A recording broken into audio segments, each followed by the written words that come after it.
congratulations on the film, Mr. Thank you, Ian.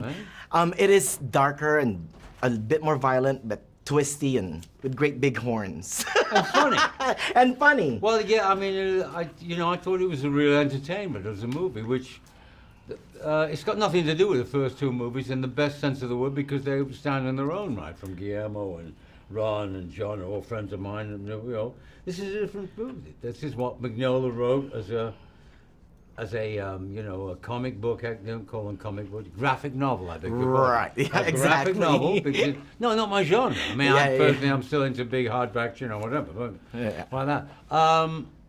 Not my genre. But I went back and read this. Well, of course, you get as much information as you can. And I thought that David Harbour and I met for breakfast. I thought he was a terrific choice. Wow.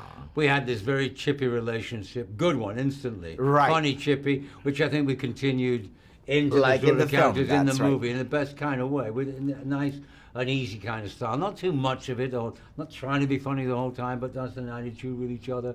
And he carries that onto his performance. And when he put the horns on and that, you look like, well, it wasn't any difference. It was David, Right, right. just happened to be 6'5" and red with horns and a tail. Right. And that's very much, you believe that, then you're going to love Hellboy. Well, I was a fan of the first two Hellboys Yeah. with Del Toro, right?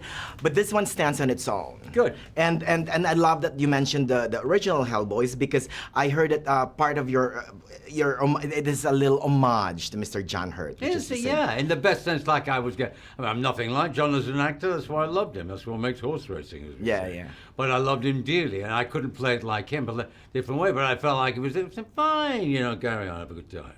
It was Well, good. it is like the same actor playing Hamlet or, Macbeth, right? Yeah, I mean, you guys have your own Different, take. of our own thing. It'd been different if I was playing it with Ron, but I played it with David. I thought you embraced it and was terrific to work with the entire time.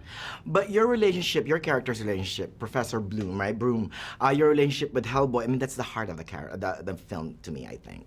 Yeah, well, it makes him real. Right. It grounds the whole thing, so you believe all the other wonderful bullshit that goes along with it. Yes. In the sense of bullshit meaning the extravaganza entertainment that entertains you of the beasts and what he goes through, and comes back to the same theme at the end. But he goes through this life, which is represented by, watching this in IMAX on a big screen, all the effects and everything else. I mean, it's great. Yet it's thorny, right? There is a little bit of like push and pull between Yeah. the two of them, but it's all loving in the end, Yeah. right?